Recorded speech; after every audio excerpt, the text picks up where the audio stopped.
It probably isn't the answer that you want or the answer that the listener wants, but there is no quick fix. I don't feel like there's something I can give them right here, right now that he can do, because it's a process, isn't it? And the first step is to accept that he's feeling that way without judgment, because it's been the judgment of the situation that is causing him to not want to accept it. Hello, everyone, and welcome to another episode of The Powerful Man Show. I am your host, Doug Holt, with my co-host, Tim, the Powerful Man Matthews. Tim, what's going on, brother? Yo, how are you doing? I'm doing well. You sound very chill, man. Very, very relaxed. I am. Obviously, you know what went down at the weekend where I was. It was a profound experience that is always very enlightening. So yes, I am very, very chilled. Absolutely. Well, that's a great thing. That's actually a great topic for us to talk about on another episode here. But today, Tim, I want to talk about a guy that I talked to recently. Got on a call with him, was just chatting, and what came out, he was talking about just not having any passion for life. He just was losing that zest, that zeal. He was always tired, no energy, didn't want to get out of bed. And, the reason, he triggered him is he would find himself snapping at his kids for no reason, right? The kids would spill something or drop something, and he would just instantly snap right at them and yell at them. And of course, afterwards, anybody that's a parent knows, you look into a child's eyes, you just see if you've hurt them, it just hurts you inside. And of course, he made himself wrong for that, understandably. And really what was going on is he was feeling empty inside. He just felt like this, as he described it, this sense of emptiness, right? Just almost like a void within inside of him. And he just didn't feel like a man, right? He just felt like the shell of a person, but certainly not a man. And that's where we're coming into a conversation of, when someone has no passion for life and when they're finding themselves feeling empty and not feeling manly, what is that next step for them? Where do they go from there?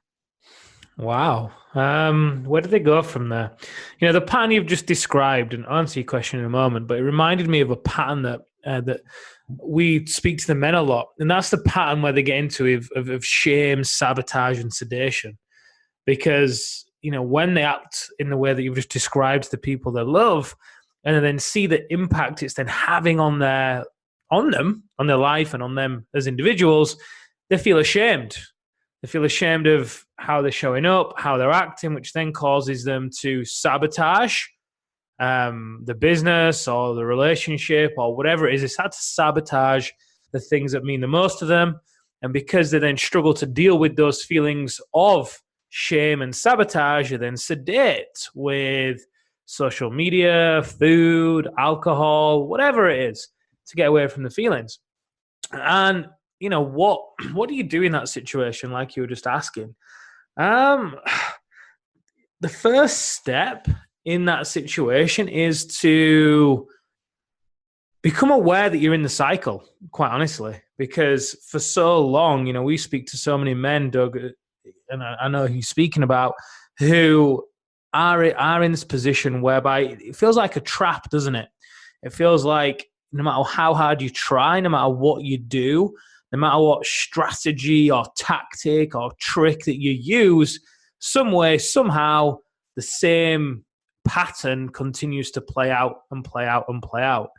And the first step for a lot of the guys is to realize that there's something going on here, to realize that it is a pattern that's playing out, and to just pump the brakes for a second and start considering why it's playing out. Because the longer you want to continue to apply a strategy or a tactic or a trick to the surface level of this, let's take, for example, this particular person who, wants to be able to enjoy time with his kids.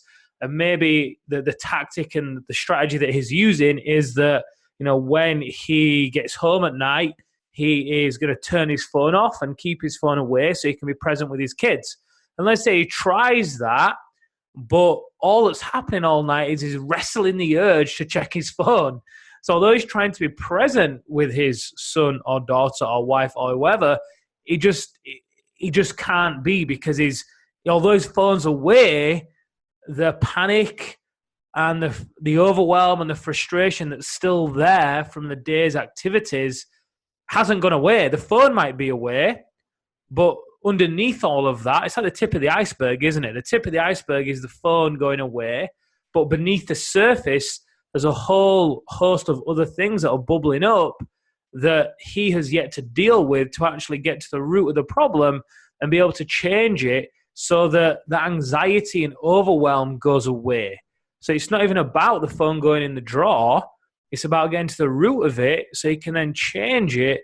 And that's when he'll then be able to be present for his kids and rediscover the passion for his life. But until he gets to the root of it, it's just not going to happen. No tactic, no strategy, no trick is going to work. And the longer he tries those, the more frustrating and exhausting it will become. So I totally agree. And Tim, when we see these guys come through, and I'm just going to ask you the questions, and for the listeners' benefit, when you see that feeling, right? You wake up on a consistent basis as a man, and you start to question, one, what is it to be a man, right? That's a question that we address all the time. Not only what is it to be a man, but what is it to be a powerful man? But you wake up with that feeling of emptiness, that emptiness inside, right? Then some urge to fill it. And of course, a lot of men turn to, as you mentioned, sedation, drugs, alcohol, pornography to kind of fill this void within inside them. Or some of the men that we deal with actually, they'll actually go out and buy toys, right? They'll go out and buy the new car, they'll buy the jet ski, the boat, etc. When a man wakes up, a man listening to this who says, crap, he's talking about me, right? It has something similar to them. When he wakes up feeling empty day after day, what can he do right here, right now? Or what are some of the next steps for him? Hey guys, I want to interrupt this episode because I want to talk to you about something important. We put together a case study on how almost 300 men have taken control of their lives. They're 4Xing their business revenues, and they're having more connected and intimate sex, all without sacrificing their relationships or their health by using the activation method. Now, a lot of you have contacted us and you want to know how they're doing it. We put together this short 11-minute case study just for you, so you can see how these entrepreneurs are achieving this level of success. To get this case study, all you have to do is go over to thepowerfulman.com/11. Yep, that's 11. And you can get the case study right now. All right, it's only 11 minutes and it's going to show you exactly how these men have done it. All right, let's get back to the episode. What can you do right here, right now? It probably isn't the answer that you want or the answer that the listener wants, but there is no quick fix. I don't feel like there's something I can give them right here, right now that he can do, because it's a process, isn't it? And the first step is for him to become aware of why to accept that he's feeling that way. Obviously, that's the first step, to accept it without judgment, because it's been the judgment of the situation that is causing him to not want to accept it. I.e., if I accept that I'm feeling empty and I'm feeling less like a man, then I'm weak, then I'm this, then I'm that. And it's in that judgment that then causes him to then continue the pattern. So the first step is to be able to accept it without judgment. And one of the things that you could do in that instance is to either surround yourself with other men that you can confide in, that have either been through something similar to you or are in a similar position to you. So you can accept it and realize that you're not alone and you're not weak and you are not, whatever other story or name you want to attach to it. And once you are accepting it, again, it's the whole iceberg analogy. It's absolutely key to be able to get to the root of what is going on beneath the surface that's causing you to feel empty, regardless of what it is that you are achieving, or regardless of what you've got in your life. I was speaking to a guy today, in fact, and he was saying to me that he just cannot receive. No matter what he achieves in his life, it just doesn't land for him.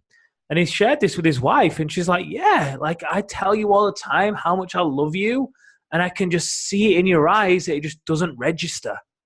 It just doesn't land with him. And that, one, he gets to be aware of that and accept it. But then two, that's all around that's about a belief system. When she tells him that she loves him, if it doesn't land with him, that's because of something that's going on within him that's causing him to just not be able to believe it or receive it. And until you get to the root of what those beliefs are and overcome them, and quite honestly, I don't know anyone that's been able to do that on their own, because it's your subconscious mind, isn't it? And there are different tools, different techniques, different practices that you can use to be able to access that part of your mind. But usually we've become very smart and intelligent at protecting that part of ourselves. So if you try and do it on your own, it's just a very difficult thing to be able to do. You cannot see your own blind spots at the end of the day. So once you have accepted it, if you really do want to overcome it, in my opinion, it's important that you get help from someone, some company, some program, whatever it is, whoever it is, that can take you into those places and I get to the root of what is really causing this. Otherwise, it's forever going to be there. So true. And we see this, unfortunately, so many times where, a man will come to this realization, right? They'll come to this realization that they're empty and, they've snapped at their kids maybe one time too many. Well, one time is one time too many, right? But they've snapped at their wife, and maybe their wife is leaving the door. Or their employees are consistently walking out, right? Not because of the leadership or lack thereof.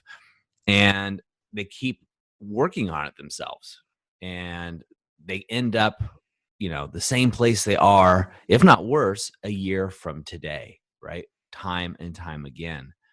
And we often see, when we talk into these men, one question, Tim, that I think comes up over and over again, or at least a question I ask over and over again, is what do you want, right? Is this the life that you want to live? Is this the life that you want to lead? And if the answer is no, then gosh, you got to take massive freaking action, no matter what it is, to move forward in the direction you want to go. Don't waste any time. Don't take any more time just ordering an audiobook and doing the same pattern over and over again just to end up in the same place. It's time for a massive change. Tim, what are 3 things the guys can do right now? 3 things, and I say right now, but in the course of, let's say, a week, pause, me, I like to say, in when you have a decisive decision or you have an insight, take immediate action to move yourself forward. So what should they do right now?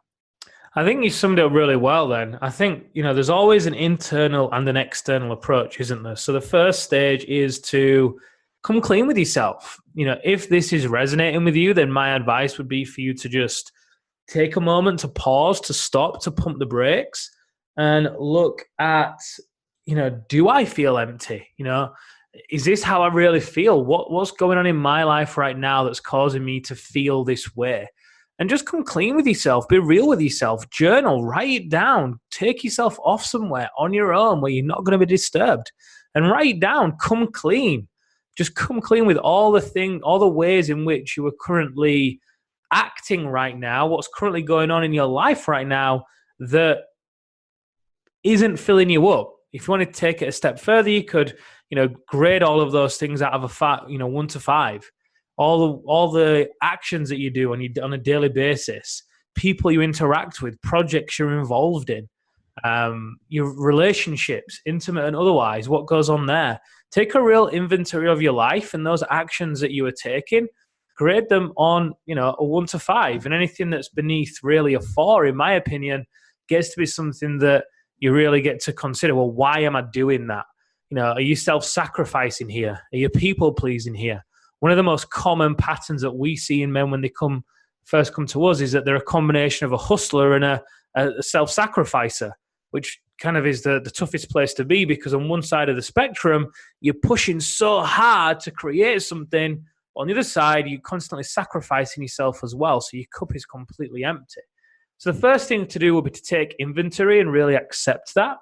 The second thing you then get to do is really come clean. Well, start to dive into what has caused that. What are the beliefs that are going on that have caused you to act in this way? You can look at what you witnessed growing up. What did you witness within your home environment as to what it meant to be in a relationship, or what it meant to be successful, what it meant to be a man? Who were you surrounded by? Because ultimately that is what you then modeled a lot of your world on, and start to become aware of what has been the driving force here. And then the third thing, once you've been able to become aware of those beliefs and start to really question them and shift them, is then ask yourself what you want. Really get clear on what it is you actually want. That inventory that you've took, if you've got any 4s and 5s in there, how can you have a lot more 4s and 5s?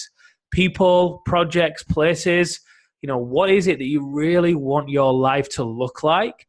And get that down, and this isn't by living up to anyone else's standards. This isn't what you think you should have or who you think you should be. This is all about what you want, and really giving yourself permission to accept that whatever you want is good enough. If you do, you might not want to be a millionaire, and that's okay. You don't have to be a millionaire. You might want to be a millionaire. Awesome. That's okay too. Whatever it is that's true for you, then just accept that and own it, because that's where you're going to find your greatest happiness and your greatest fulfillment. And also life's going to be the easiest there as well. And that involves you not living up to other people's standards and expectations, other people's hopes and dreams that they may have for you. This is very much about doing it your way. I love it. Absolutely love it.